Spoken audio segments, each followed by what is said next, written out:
later in the day, it was like, oh, ah, mm.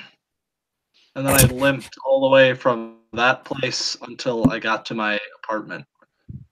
Wow. I looked like a dipshit. What a fucking trooper. Be right back. I need He was not getting a beer. We were wrong.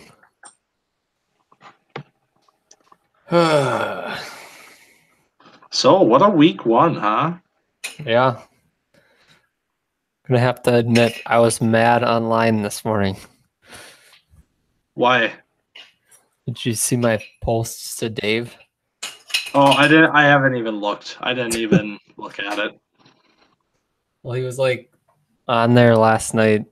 I mean, you might as well not look at it. Nothing constructive is really happening, except for Dan's now trying to propose this new thing because he thinks that winning that way is not honorable or something. But it kind of makes a little sense, but it also feels like it still would be a hassle. All right, I'm gonna look at it because it's probably conned.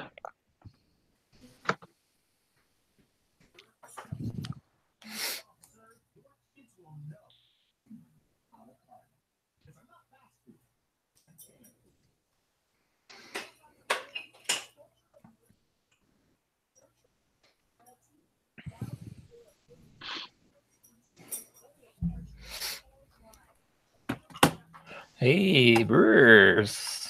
Yeah, we're up 1-0. Biggest game of the year, I think. Yeah. So right. Yeah. So yeah, I'd say if you lose tonight, the division's pretty much fucked. Yeah. Take 2 out of 3 though. But back from 3 games. yeah. Anymore. No. Did you see the rest of the Cardinals schedule though? Was like brutal. Like they have a series against the Dodgers and then the Braves, and then the Cubs. I hadn't looked at the Cardinals one. They were just talking about how tough it was down the stretch, and I was like, wow. And we have like the Pirates, Reds, Tigers. So Pirates, Reds, Pirates, Cardinals, Tigers. Yeah.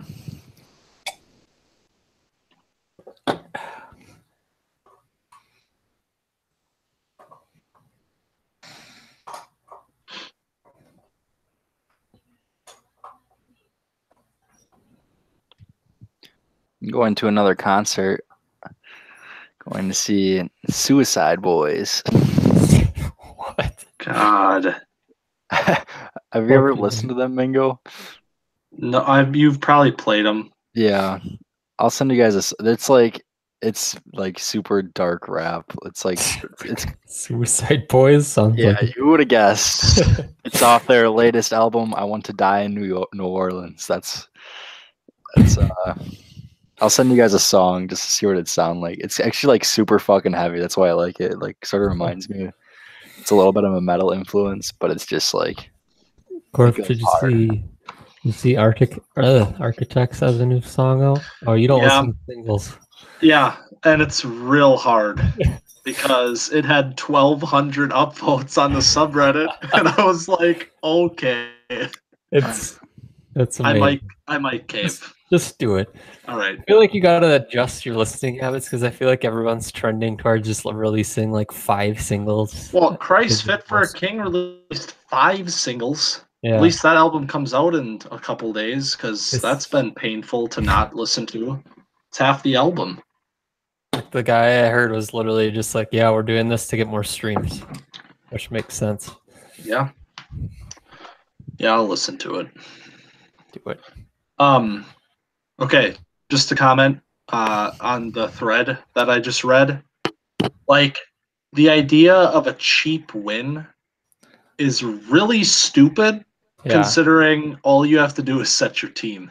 See, that triggers me every time that Dan is saying that, especially considering he keeps calling this one a cheap win, even though under the system that he's proposing, like Dave wouldn't have been able to start James White because he had already started. So I don't know who he would have started otherwise because I don't have time to go look at what time every game started. But Like James, he wouldn't have been able to play James White even under Dan's system. Yeah, I just really wish that we could just get people to fucking look at their team. It's one fucking minute of a day. So it's like that's what I keep saying. Like Dan's all about this. I don't want cheap wins, and I was like, well, if you just kill the root issue, everything goes away. It's like I lost the game last season because of a cornerback, and that could have literally been the difference between a 1 seed and not a 1 seed. And like I still would not be okay with what he said, which was like I could have been able to put in a player. Like I forgot. Like I shouldn't have the option to unforget about something. Like with how hard we've cracked down in the past, and like that was the like thing with the situation that like started to really like weigh on me over like as it progressed, was just like we've been so like hard in the past. And like I know like we said last season like we're going to try to help people out, but like that doesn't mean like people can just start getting lazy and relying on us to help them to remember. Yeah, I feel like that's what this would do. And I feel like I distinctly remember kind of saying it that way, because I feel like when we like put that rules out, it seemed like kind of harsh, and that was like our way of like, yeah, like 2 strikes, you lose a draft pick, but we're going to be like, we'll help you out if you have something going on, basically. Yeah. The system is not in place to like screw anybody. Like you can appeal a second strike. Like we've reduced penalties in the past. Like we've always like been like really lenient, like unless you take it too far and it's like unavoidable. But yeah, no, it's just set your team. Like I don't like the rules are in place. Like I like how they're in place now. Like they make sense to me.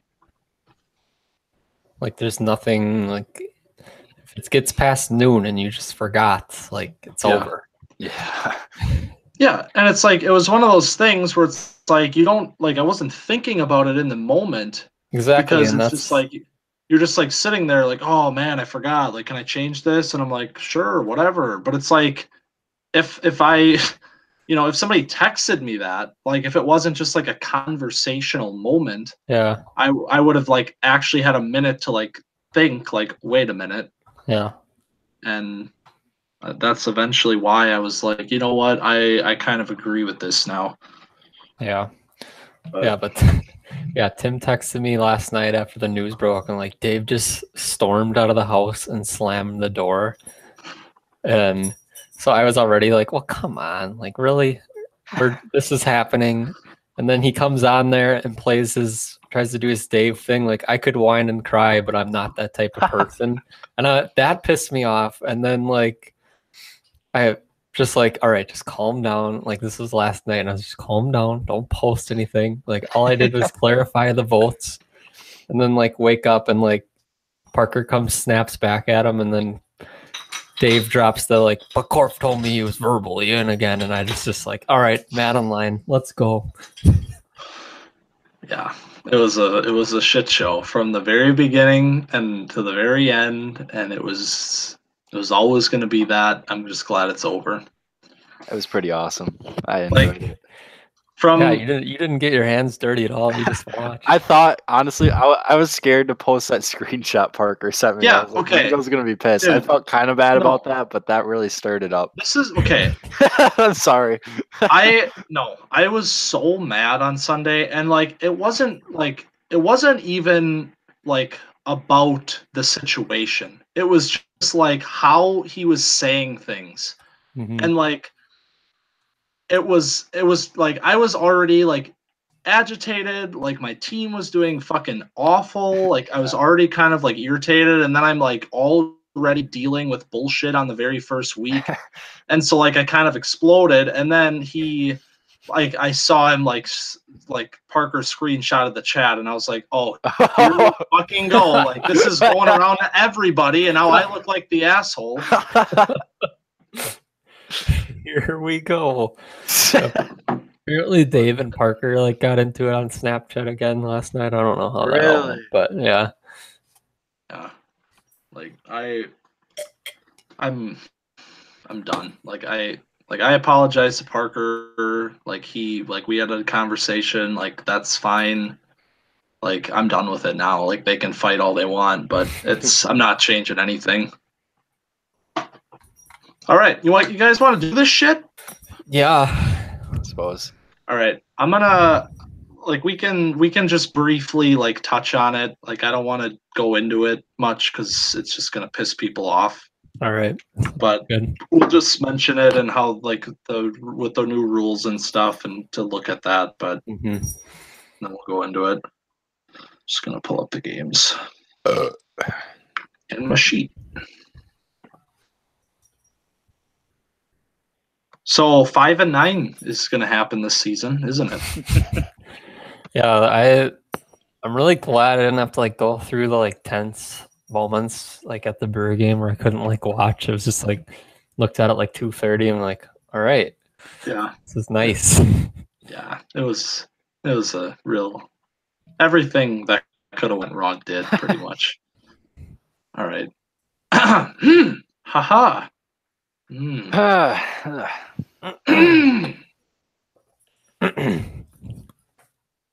Welcome everybody to the Week 1 edition 2018 Web.com podcast.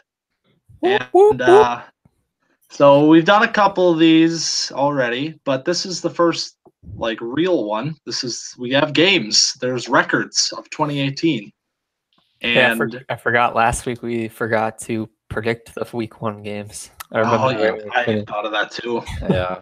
We didn't have a game of the week, but that was kind of a given. Yeah.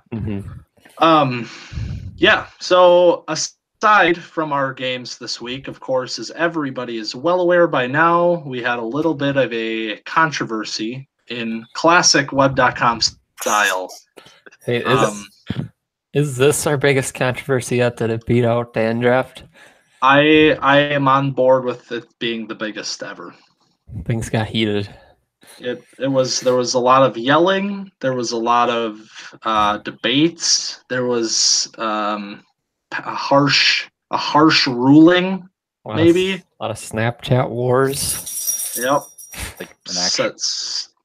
An actual reversal. Yep. Does that ever happen? So no. No. Okay. No. Here's the thing I wanted to. Is it technically a reversal? Because we weren't technically giving us points till the end, so we just technically didn't give them those points. Yeah. Technically, the point was up for debate, so the points being in there were kind of just a filler until the situation was resolved. But we all went through this together. We all know what happened. I'm not gonna sit here and hash it out for everybody, but I do want to say that I'm happy with the decision that we came to, and I think it was fair, and I think that all parties involved can look at it and see why it happened. And also, if you haven't already, look at the rules document in which the new rules have been officially written down, and there is no questions anymore about what this kind of situation entails. I think we both kind of agreed, me and Brock, that the bottom line is you got to set your teams, and we want to help, but we're not gonna be there as a crutch. This, it ultimately comes down to it's your responsibility, and unless you're dealing with special circumstances, and you're handling it in a certain particular way, we're just not going to be able to help you anymore, because we can't be a crutch. We have our own teams. We have a lot of other stuff going on, and it's only fair that we give everybody the same parameters on every single week. So that's why we came to the decision, and we're going to move forward from there. So. And we are going to move forward into Week 1. Hey. So all of that behind us, all of that behind us. We're moving on. There are games. They've been played. They're done. Let's talk about them. Boom. Sounds good. What do we start with? Parker Day? Oh, no. Stop. We're going to start with the assumed game of the week. We didn't actually have one, but probably unanimously assumed Tim's biggest rival against air quotes. Air quotes you rival. forgot to air quote. Yeah. And the air quotes have become immensely more important following this week. You either have to do the air quotes or you need to say it like Tim's biggest rival. Rival.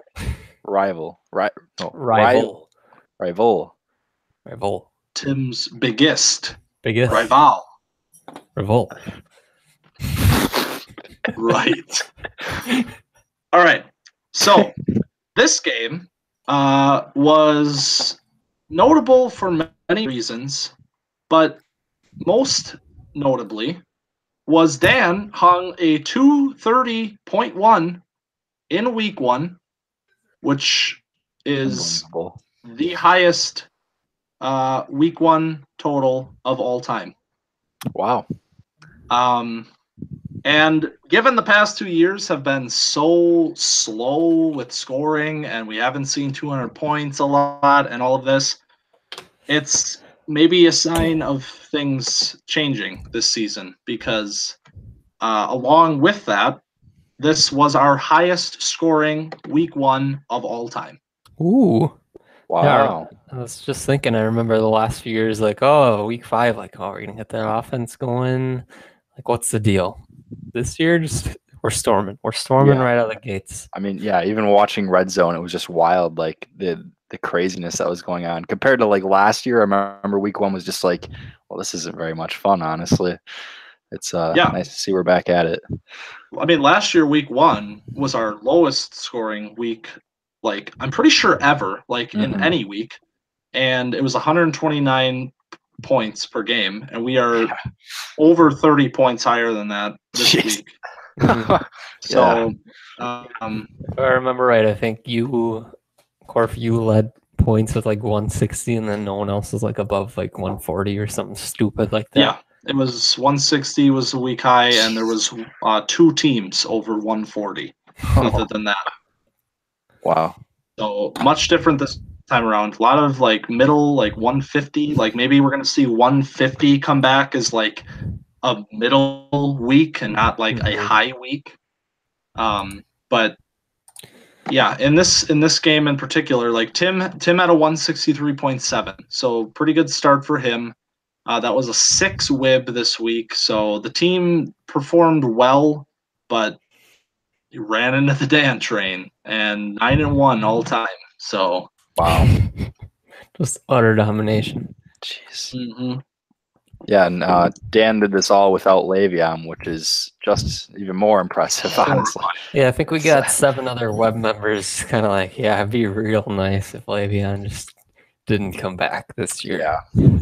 Yeah.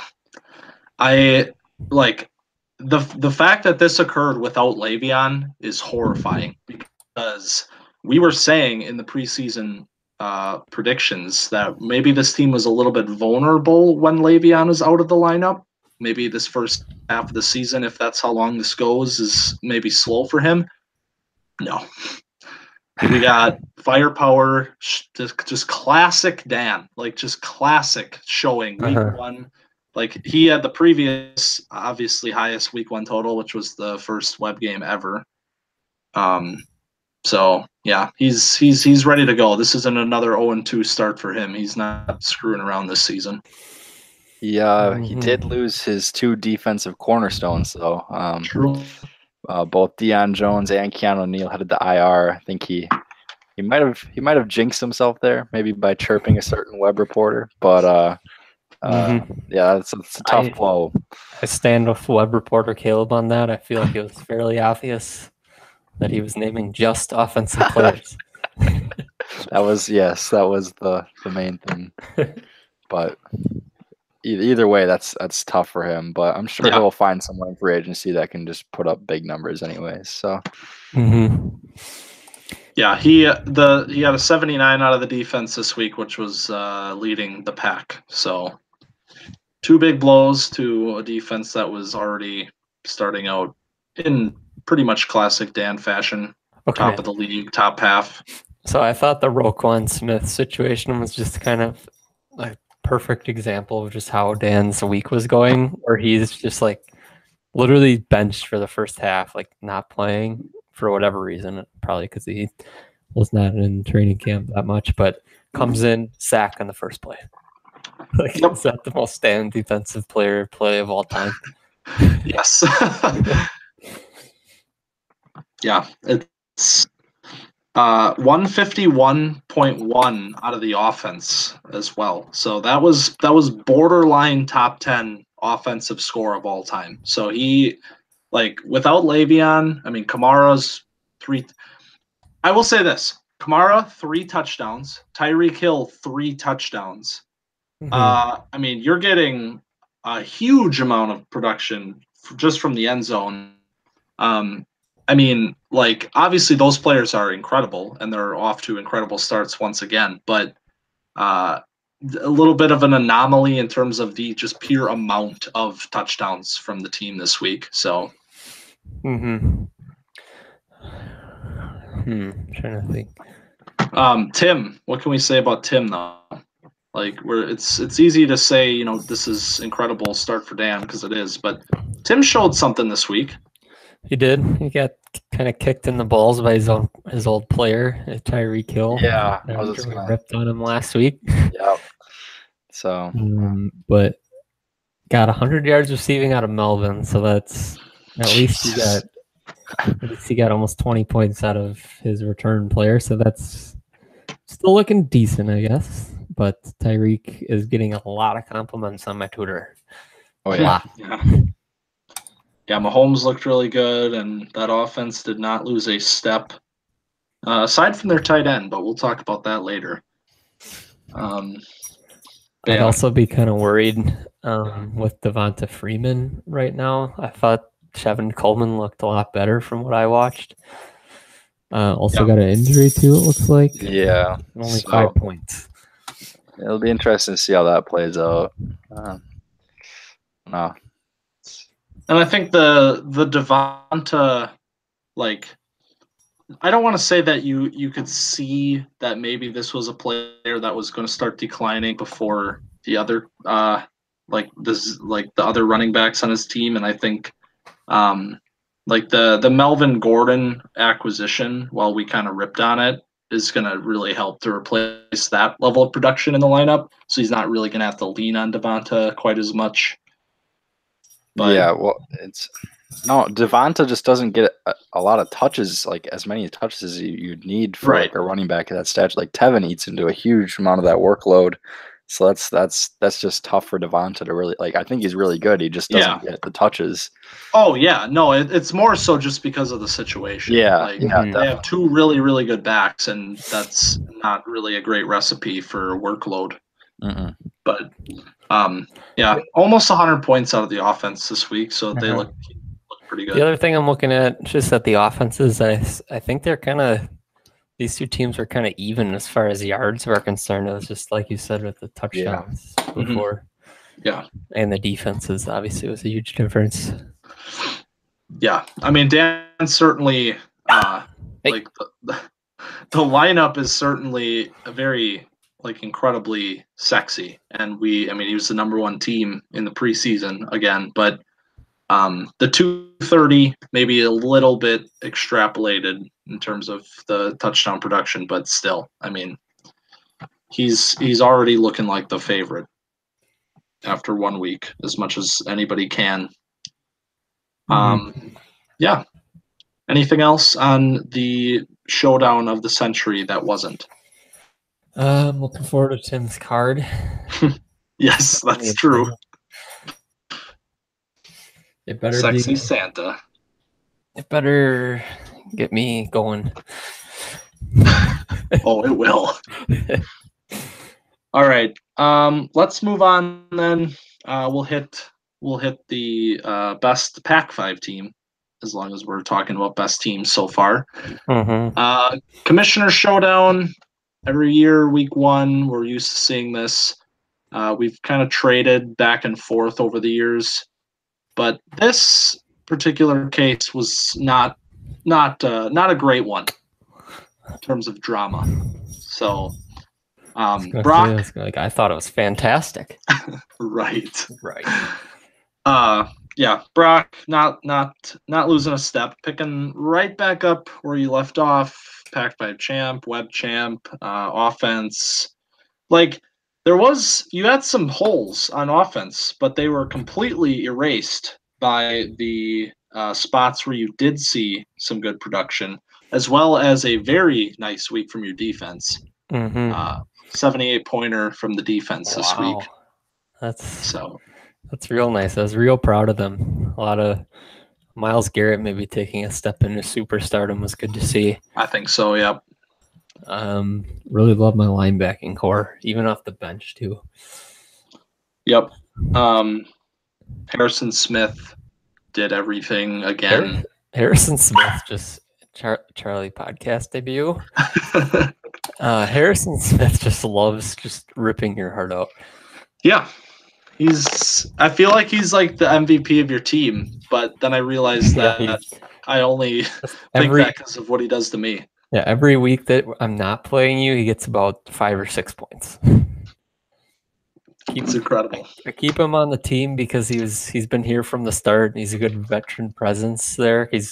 He knows the David Wilson locker room like no other person, and he destroys the other commissioner. It's true. So yeah, I mean, the 181.6 was the 8 WIB this week. So aside, like, just Dan blew everybody out of the water, but you also had a very, very good week, one over 180. And I'm the Pac-5 is back within your palm, unlike last year where the 0-2 start kind of messed with that a little bit. Yeah, the other thing I want to comment on is my kicker woes seem to have transferred over to 2018. I noticed that too. I'm mad. So I get for starting a kicker in a super thunderstorm. I knew I shouldn't have, but I knew if I didn't, it would be one of those games where like they just like can't score, but they can kind of drive just because it's too rainy and he kicks like 5 field goals. Yeah, it was less than ideal. But the running back production still is a little. I mean, Shady did absolutely nothing. The Bills look like the worst team maybe ever. It's okay. They're starting Josh Allen next week. Oh God, I feel for that man. I really do. Everything's gonna be fine. We got Mr. Gurley here. Gurley can pretty much backpack him either way. So, well, and that's the thing. Like you have a 2.1 out of your RB2, and you have a 1.1 out of your wide receiver 3, and it does not matter. Like it was 21, 20, 16, 18, 16. Like it's. I mean, this when I was looking at the scores this week, like this was the exact definition of a team that like if you have stars, you're gonna win type of a thing. You know, like like people see like Chris Hogan's in the starting lineup, and you're like, ooh, that's kind of gross. But like it doesn't matter because the star power around it is enough. And so I mean, this is just another classic example of the offensive superpowers from your team showing up, and 103.6 with a 3.2 out of 2 of your starters. So God. And a 2 out of the kicker. Yeah, and a 2 out of the kicker as well. So flip side, my team just pretty much the worst possible combination of things. Like I had a team full of people that just didn't do it this week. 125.8 was a week low. Last time I started the season with a week low, I went 5-9 2 years ago. So here we go again. Hey, so my favorite like behind the scenes storyline this year is going to be the performance of these sophomore running backs between you and Dan was not a great start in that little storyline.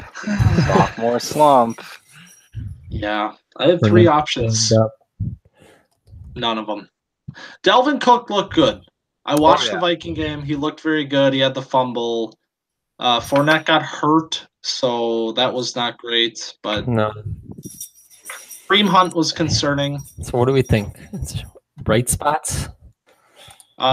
Bright spot for sure was Keenan Allen is still Keenan Allen. Juju, 100 yards receiving. In the rain.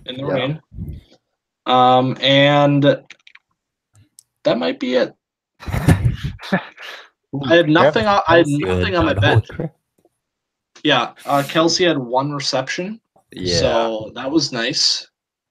But like that's what I'm saying though, is like the numbers on this team this week, this is not gonna be what it is every week. And granted, like maybe this is an insinuation that, the offense is gonna kind of take a little bit of a step back here, but I had 1 touchdown. Like I had 1 touchdown on my offense, so yeah, it's just what it is. It's just a dud week. So yeah, you should probably trade me Dalvin. I think that would solve every issue here. Yeah. Oh yeah. When I'm 1-3, I'll be selling like I always do. So. Yeah. Defense was awful as well. Horrible defensive performance. One of my worst, probably. Just couldn't get anything going from anybody. Interesting. Your once fearsome linebacking core is kind of a little old here. It is. JJ Watt, three tackles. So TJ Watt though. Face of my franchise. It's gotta be.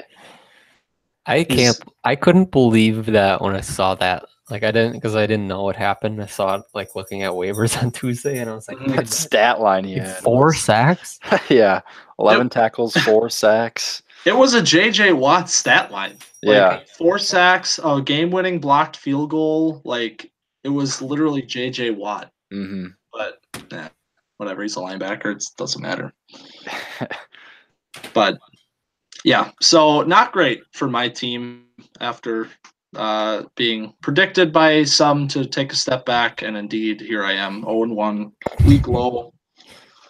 But it's fine. It's 1 week. Okay. It's okay. Yeah, Brock and Dan were 0-2 with less than 120 both in the first week last season, so it's okay. Mm-hmm. All right. Whatever makes you feel good. So, shut up. So, low key, one of my favorite games to track this week, the Caleb and Kelvin game. Oh gosh. I loved following this game just because you saw what you wanted to see out of both of these teams. Caleb's team showing up, finally the guys are doing what they're supposed to do. He's not limping into victories. Michael Thomas potentially taking a step into being the best wide receiver in the NFL. Caleb, 166-point victory. How does that feel? It's been a while. It's unbelievable. Just want to thank my family, friends for supporting all the way. I knew I could supporting you through a very rough PR year. It's I don't know. Honestly, it's still I finally get Joe Mixon looks really, really good, which I'm happy about. I need that. Michael Thomas, 16 for 180. I mean, in a PPR league, he scored 40 for me. So, I mean, it's unbelievable. The guy's a freak. The rest of the offense honestly didn't do that great when you look at it, though. Evan Ingram 1.8, Jamal 4.7, Amari 1.8. Okay, I heard Evan Ingram had a big play called back or something like that. Yeah, he could easily have 9 points. Yeah, it should have been more than it was, but I was a little worried about that with all the targets with Odell coming back. So I guess we'll see how that plays out. Amari, literally, Derek Carr refuses to throw to his receivers. So it's troubling for Amari because like it's hard enough for him to get the points as is right now, so that kind of stinks. But really, the defense, I think, like the defensive line, I got 11 out of Addison and 7 out of Irvin. I was absolutely shocked to see that I got any sort of production out of them. So yeah, I was gonna revisit our trade, but then I was like, oh, he doesn't even need them anymore. Yeah. I was just like, well, we'll see how this goes. But I think you should probably trade Amari Cooper to me for one of my defensive linemen. I think that's probably pretty fair. Yeah, sure. But yeah, guess it was a nice week. One of the best weeks I've had in a while. And Calvin made me a little worried for a while there. He started coming back, getting big performances from guys, but we were able to hang tough and get the victory. Yeah. So just to comment on what you just said, one of your best weeks in a while. That's true. 166 is your highest point total. Your team's highest point total. If you tell me 2016 right now, I'm gonna laugh so hard. Week 8, 2016. Wow. So middle of 2016 was the last time your team scored more than this, and over the previous 2 seasons, your team scored 70 or higher defensively 3 times, 28 chances, and you scored 70 out of your defense this week. So nice. The team is, you had, like you said, there's some holes, like some guys didn't produce, and you still found a way to get that over that 160 barrier. Saw something out of the defense, which was not good last year. So yeah, definitely a successful week in all aspects for you, I would say. Also, Allen Robinson, I thought he looked really good in the first half. He looked back. Mitch Trubisky just didn't throw the ball downfield in the second half at all. So yeah, Trubisky had a yikes second half. That made me sad having him as my QB1 in that. That's not what we're supposed to do. But also made me very happy. Yeah, that was unbelievable. And on the other side of it, Calvin, who obviously coming off the train wreck season and getting the number 1 overall pick, 150.7, not a terribly great week in terms of scoring. He had a 3 WIB, but Saquon had a fucking Saquon run. Like you saw that right away, first game, and 100 yards rushing, I believe. That run was incredible. It looked like something right out of college. Like you think he'd get here and like those would kind of stop happening. Nope, still just making dudes look awful. Yeah, the rest of the offense wasn't great. James Conner had almost 30 points. Yeah. So Le'Veon's completely expendable. He traded for Le'Veon without giving up anything. Yeah. This running back core in general, like Deion Lewis was on his bench. Like, oh yeah, he had a good week. James Conner, Saquon, like sneaky good after week 1. Wow. Yeah. Trading for Le'Veon really helps your running back core. Yeah. So definitely like the little buzz around Calvin's in the preseason was maybe we're seeing that already here, week 1. Did it with only 3 points from his quarterback too. Yeah. Yep. That's also true. If he gets 20 points out of a quarterback, he wins. Once Wentz comes back. Yeah, this will be a lot. This team's looking a lot better than I thought it would, I'll be honest. It's it's 1 week, but yeah, there's some bright spots. For sure. Like even Aguilar, I mean, he only had 4.9 points, but he was catching everything in that Thursday night game. So yeah. Definitely something to build off of for Kelvin. Hey, Caleb, how does it feel to have a consistent, good kicker? It's incredible. I make sure I have Justin Tucker in like all of my leagues because I just know I'm going to get something big out of him. That's like one thing I do in fantasy. I just make sure I get like a reliant kicker because I don't want to be like you. I am. That was mean. That came out bad.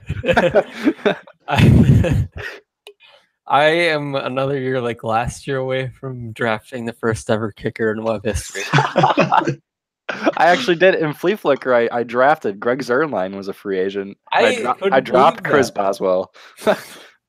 Like, God, Chris Boswell should be good this year, but I'm gonna fucking ruin him with my kicker curse. God damn it! The kicker curse is real. Classic. All right, let's hit it. Let's hit the one. All right. So Dave and Parker looked potentially like a very large upset potentially was going to happen. But in the end, Parker prevails, and the widely picked Big Five champion, or did you guys pick Dan? I don't remember. Dan. I think I picked Dan. All right. Well, okay, fine. My Big Five champion starts out 1-0. So Mike Evans looked phenomenal, even with Ryan Fitzpatrick, who was apparently Jesus Christ. Mm-hmm. That was the most unbelievable thing. Deshaun Jackson and Mike Evans, 150 yards receiving and 2 touchdowns apiece, or Evans had 1 touchdown, but yeah, I think Deshaun had like 26 points. Yeah. Crazy. Yeah, David Johnson, the return was, I mean, he had 37 yards rushing, but still 12.7 points out of him. So not bad. Mm-hmm. And the defense, Khalil Mack was still a force and is still a D-lineman. So yeah. Mm-hmm. See, I don't see why are people switching him, or why are some like league hosts switching him to linebacker? Is Chicago a 3-4? I don't even remember. I don't know these things. I think they are. Oh, so that's probably why. I have no idea. They're I would imagine they are, because otherwise I don't know why they'd be switching it. But I still think you should, like, if you're an edge rusher, you should have D-line. Yeah, they're a 3-4. They've got Hicks, Golden. Yeah, I think they're a 3-4. So I guess he would. I think ruin defense. Yeah. No, I think like edge rusher is something that we may potentially have to explore in the off season. Mm-hmm. We didn't do it this season. I think we were just kind of like okay with it, like we were last season when it came up. But as it like changes, and now that position is like for sure like designated, potentially looking at it in the future, just because this would be an incredible like blow to the team. Like this would be like team like the entire framework of the defense has changed if that happens. Mm-hmm. And he gave a 2nd-round pick for Khalil Mack. So,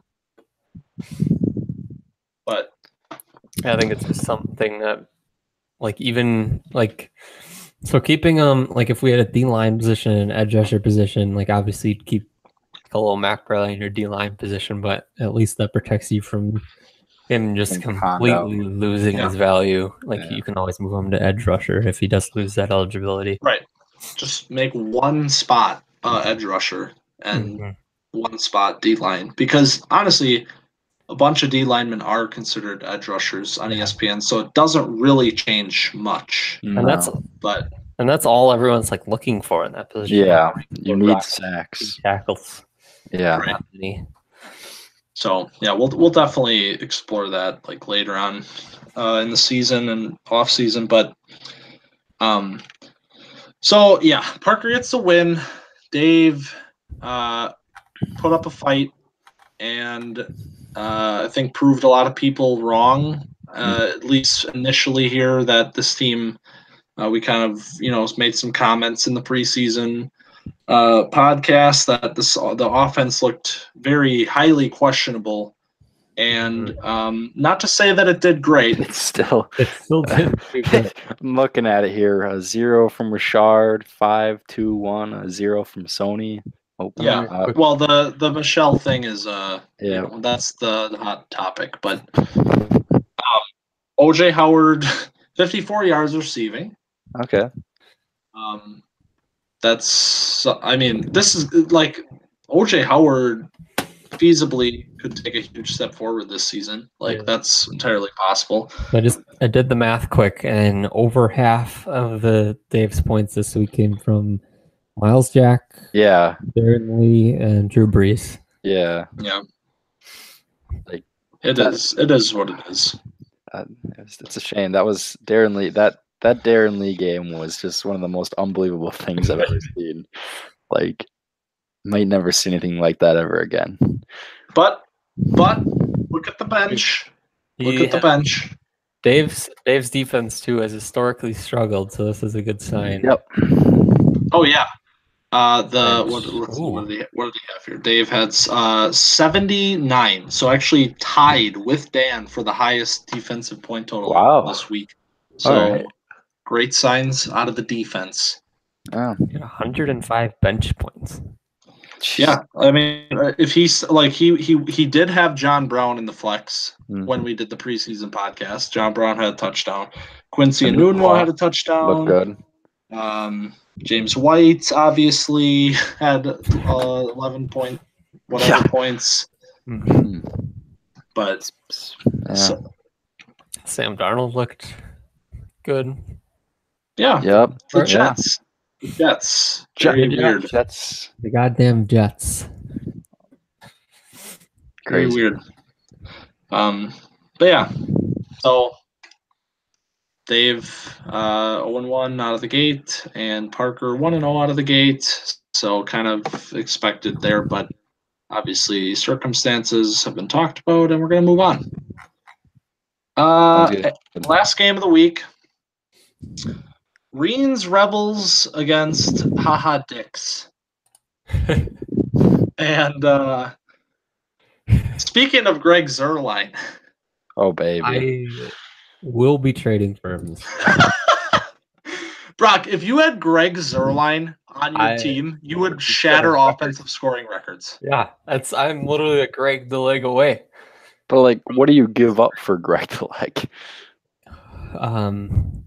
Probably for sure a first round pick. Okay. Like if you're Carter, like what do you want for Greg Zuerlein? Like I feel like he's like an untradeable player because he's like he's so good. I really don't know what you're. I guess we'll find out probably this week because I'm sick of it. I've had it. So Carter though, two goose eggs on the offense. Gosh. And he nearly hung 160. That's impressive. That is impressive. You know, man, I'm looking at this team, and I really think it's a team on the rise, man. Oh, baby. Oh, geez. Here we go. All right. Oh, my God. It's happening. I could easily see this team sneaking into the playoffs.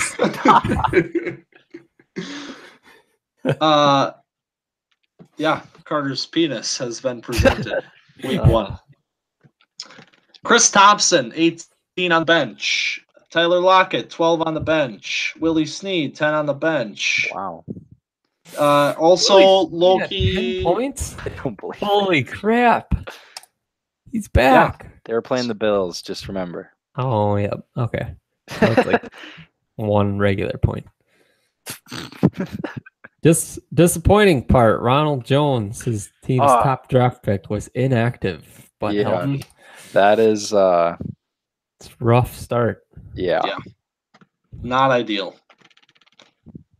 But still promising for Carter. Yeah. Definitely a good start for Carter. Like something to build off of. You like to see this kind of production out of a team that maybe we questioned. I know we said like kind of unanimously like third overall selection predicted. And at least for 1 week, silences the critics.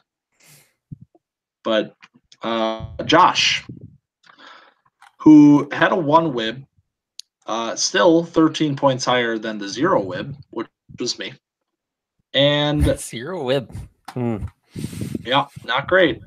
But positives from Josh. Kenny Galladay. Really? He looks potentially taking over as the guy.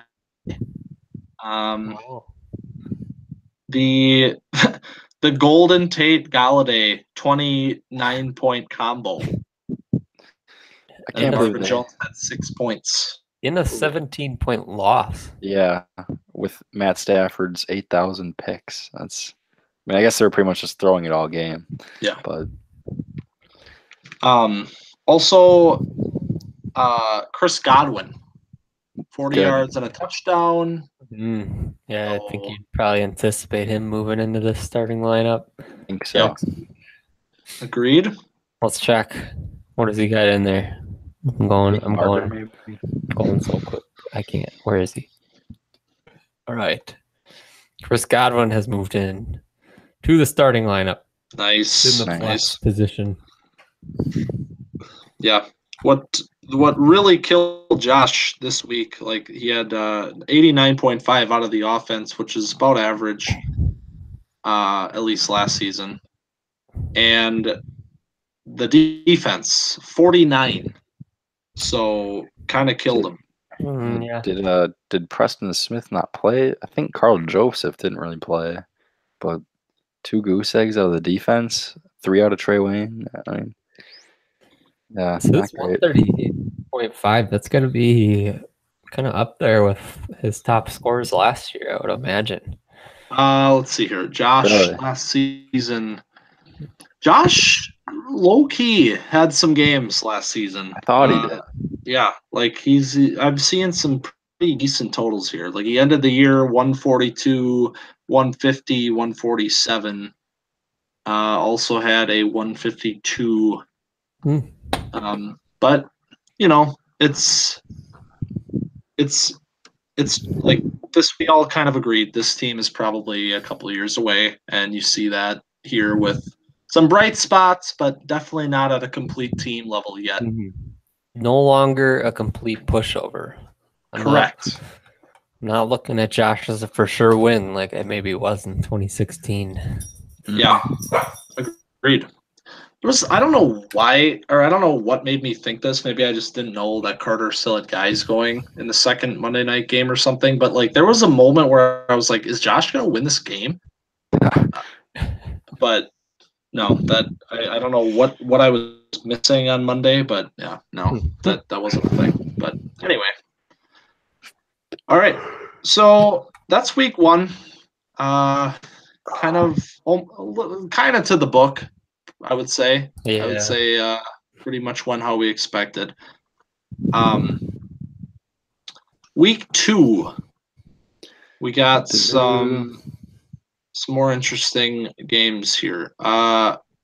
Let's run them down. Mingo and Tim. This is a fun one. Might be my game of the week vote. Yeah, both 0-1. Both looking to get that first dub. Yeah, one of you guys is going to be 0-2. Yeah. Which we've come to realize is not a death sentence anymore. No. Definitely not good. You got your work cut out for you at that point. Yeah, you got to go. Probably don't want to lose more than 3 or 4 games the rest of the way. Yeah. No, 0-2 before last season was kind of a precursor to missing the playoffs, honestly. Yeah. So it's a big deal to win early in the year.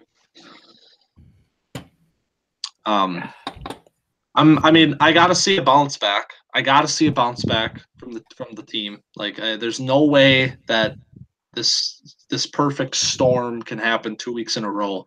But Tim looked really good in week 1.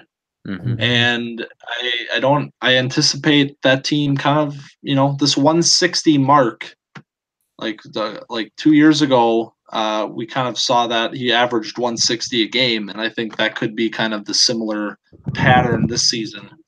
Mhm. So, yeah, I'm I don't looking know. at it. I'm thinking. I lost my train of thought, but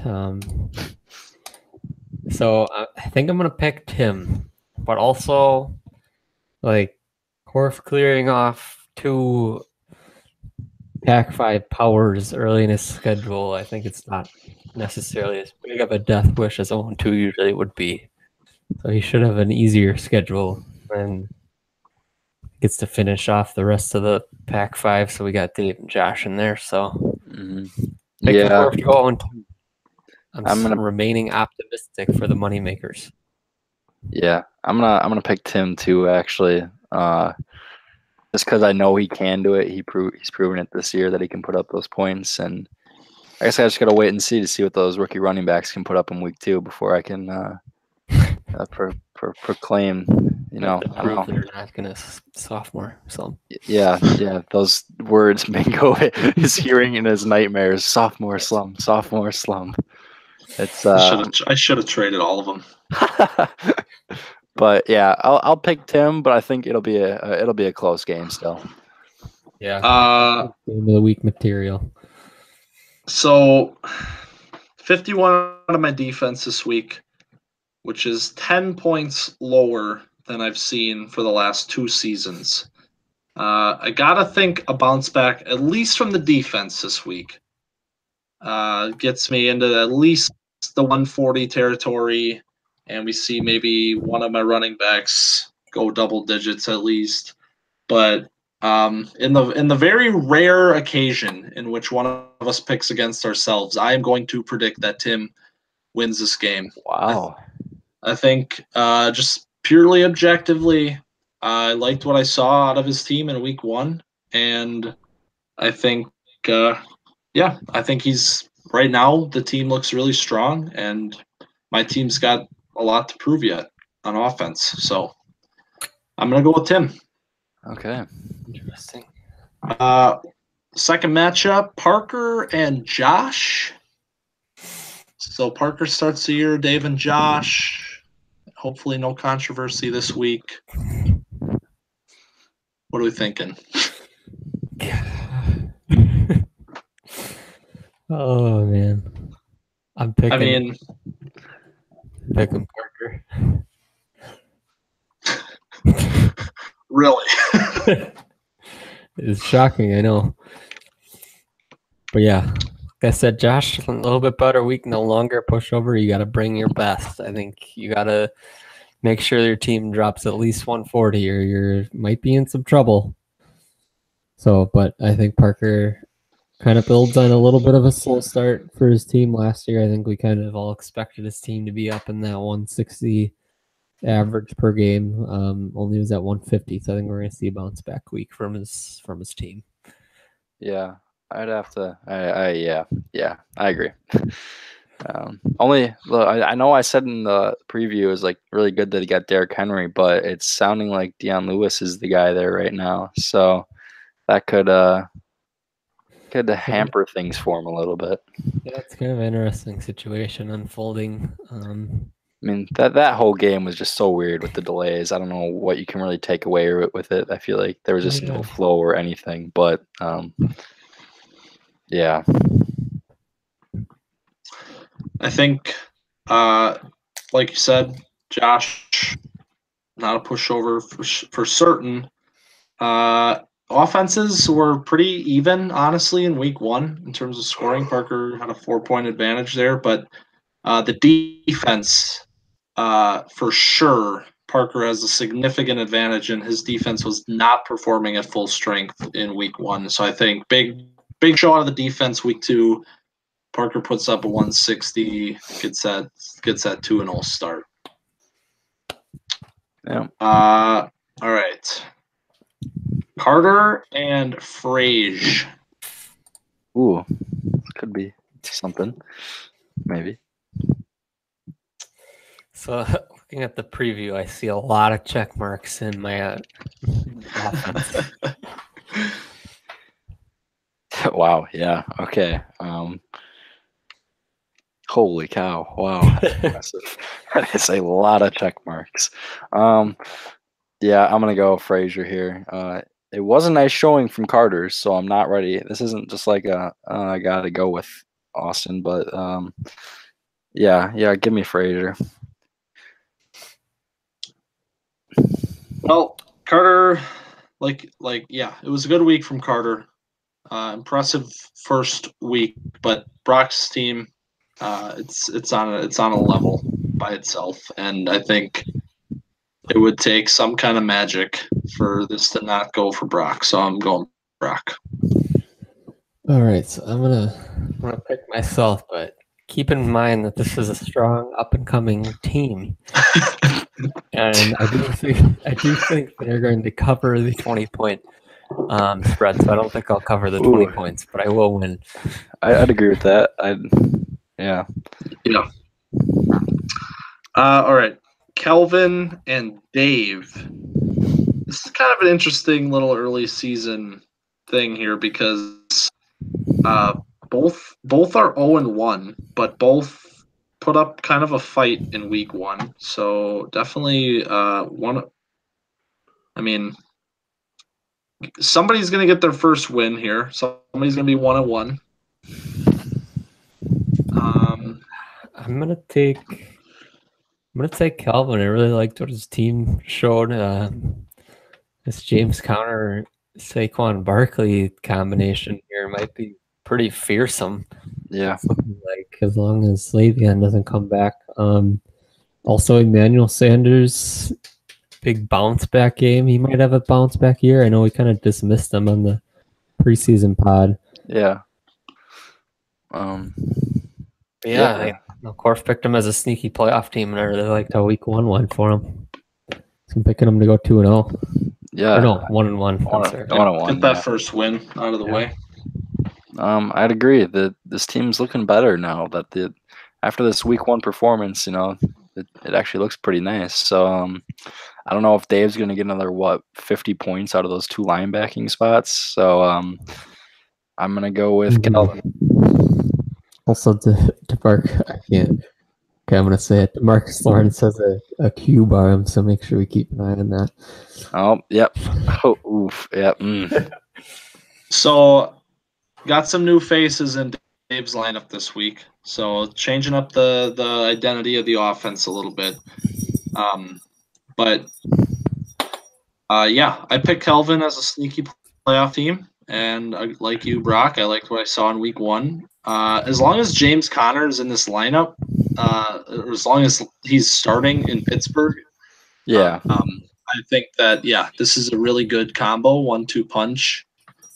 And, I'm going to go with Kelvin, who also started 1-1 last season and then proceeded to rip off a 10-game losing streak. So, wow. Not predicting that to happen again. Right. After 1-1, but go Kelvin. Le'Veon, bold prediction: Le'Veon comes back after next week. Calvin's 1-1 and rips off a 10-game losing streak. Oh no. Last game then is Dan and Caleb. Oh. So this is interesting. Lot to prove for Caleb's new and improved squad. Caleb, I think you're going to get your shit rocked, and Justin Tucker's going to score 0 points. Wow. All right. Picking Dan, if that wasn't clear. Come on, man. Okay. I liked what I saw out of Caleb's team a lot. 166. Great showing. 70 out of the defense. Excellent showing. Dan's team, I look at this offense and I'm like, this has got to regress. There's got to be some regression on this offense. And so, in a stunning turn of events, Caleb is the second to third 2-0 web team. And Dan falls to 1-1, earning one of his 2 losses this season. Okay, the other thing we forgot to mention is Jordan Howard can actually catch the football now. Yeah, what the hell? That's trouble. Yeah, I think I'm gonna go with myself here. I really don't know. I'm gonna pick myself. I have literally no reason to expect it. But even though we had a good week, I have no idea. I still have no idea what this team is going to do next week. I have never developed any sort of consistency. So, even if we lose, but we still put up, over 150 points, I'll be okay with that. Just to see that, maybe there is some consistency with the team. But I'll still pick myself. I admire the confidence. As you guys know, I always pick myself, and will continue to do so. I think, Caleb, if you saw another week like this week, even if you lost, that would be real nice for your team. Still feel good, yeah. Because after last season, it's time to show the haters what the real story is. All right, well, that's week 2. We got a few, early season games, we're a long way away from the end, but they always seem to come back to haunt teams. So every year we look back at these first 3 games and say, what if this would have happened? So it's important. They're all important, and we got a few good ones this week. So look forward to those. Yeah, it was kind of weird with hey, points are going on the board. I'm tallying a win or a loss this week, which has the way our schedule works, a pretty big setup, and if I'm going to be there at the end, which is pretty wild. It's kind of just right back into the swing of it. Yeah, it's surprising how it's every single game in this league. It just matters so much. There's only 14 of them. You only have so many chances, and with how good in terms of parity we've seen in the last couple of years, you can't really afford to miss steps. Parker 8-6 last season didn't make the playoffs. Kelvin, and that's it all of a sudden. But if this, I don't know if it's pot, but if this scoring were to keep up, and then these guys on benches that continue to produce, all of a sudden all of these teams get a lot better. I don't know if that can keep up, but it'd make the league a lot more competitive because there was a lot of good guys that were left on benches. Mm-hmm. I would really hope that this scoring is back. This is obviously a little bit high, the highest week 1 ever, but it's nice to see 150 kind of become the average again. We're not seeing 130s as your average score. Mm-hmm. So yeah, that sucks. I hate that. Yeah, the 200 point game in week 1 was nice. It was nice to see that because for the last 2 years it's been a mythical creature if you saw a 200 pointer, whereas the previous 2 years that we were just ripping them off. But also, note on that. Hang on, where is it? I had a stat. Oh yeah, with the week high this week, Dan becomes the first team to reach 20 week highs. Wow, so 20. Impressive milestone for Dan. Who's next? Parker, 16. Interesting. And you have 13, and those are the only 3 in double digits. 20 is a lot. Yeah. 11th 200 point game for Dan. Only one in double digits. So I think how many teams we've played. Weeks we play 5 times 14, right? 70. Mm-hmm. 71 now. So 20 out of 71 weeks as the best. Wow, that's a lot. So yeah. Classic Dan, am I right? Dan Draft 2.0? We won't. Now I'm adding up us 3 here to see what that 49 out of 71. Me, Parker, Dan. Mm-hmm. Jeez.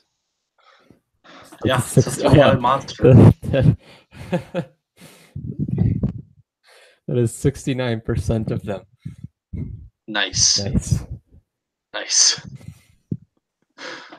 All right, guys. Anything else to add on week 1? I don't think so. All right. Well, so it's good to be back. Points on the board, records on the board, and yeah, we'll see you in a controversy-free week 2. Bye-bye. Let's make it a great week. Oh, yikes. Goodbye.